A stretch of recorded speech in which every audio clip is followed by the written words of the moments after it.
Bonjour.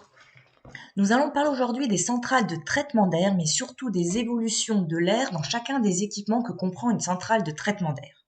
Vous venez de finir de mettre en service une centrale de traitement d'air et vous vérifiez sur le diagramme de l'air humide l'évolution de l'air dans chacun de ces équipements. Tout d'abord, nous allons faire un rappel des bases de ce que c'est une centrale de traitement d'air et ensuite on verra les différentes évolutions de ces équipements. Tout d'abord, une centrale de traitement d'air type. Elle a quoi comme équipement? Un ventilateur, batterie chaude ou froide, un humidificateur, des filtres, un volet d'air de mélange ou de rejet et un ventilateur de reprise qui va donc amener l'air dans ce caisson de mélange.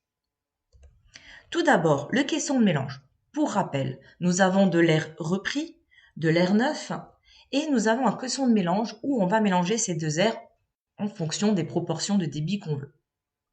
Pour cela, tout d'abord, nous allons placer donc l'air neuf le point 1, l'air repris le point 2 et on va tracer une ligne, on va les rejoindre. Deuxième étape, on peut soit faire la méthode par calcul ou soit la méthode graphique pour déterminer ce point de mélange. Au niveau du calcul, tout d'abord, calculer le débit total mélangé ou le débit d'air soufflé qui est égal donc au débit 1 plus le débit 2. Ensuite, on relève donc les températures des points 1 et 2 et on applique la formule suivante. Température de mélange est égale à température 1 fois le débit 1 plus température 2 fois le débit 2, le tout sur le débit mélangé. Ensuite, nous placerons donc le point sur la droite en fonction de la température mélangée trouvée. Autre méthode, la méthode graphique. Pour cela, nous allons mesurer la distance entre 1 et 2. Puis, avec cette formule, nous allons calculer la distance entre 1 et n pour pouvoir positionner le point. La formule est la suivante. La distance entre le point M et le point 1 est égale donc au débit 2 sur le débit 1 plus le débit 2, qui correspond en fait au débit mélangé, fois la distance qu'on a mesurée. On obtiendra donc la distance pour placer le point mélangé. Batterie de chauffage.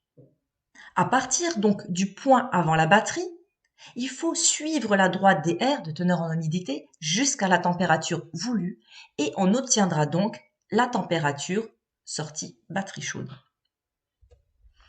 Pour les batteries froides sèches, à partir du point donc avant la batterie froide, suivre la droite des R jusqu'à la température voulue. À peu près le même schéma que la batterie chaude, mais de façon inversée parce qu'on veut donc une température plus froide.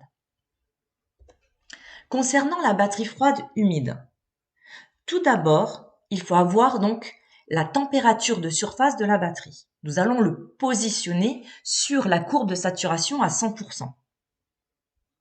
Après avoir fait cette démarche-là, nous allons donc tracer du point 1 au point P une droite. Ensuite, nous allons positionner sur cette droite le point 2 qui va correspondre à la température voulue. L'humidificateur. À partir du point avant l'humidificateur, il faut suivre la droite des températures jusqu'à l'hygrométrie voulue. En conclusion, dans une centrale de traitement d'air, les évolutions de l'air sont visibles sur un diagramme de l'air humide dans les équipements suivants.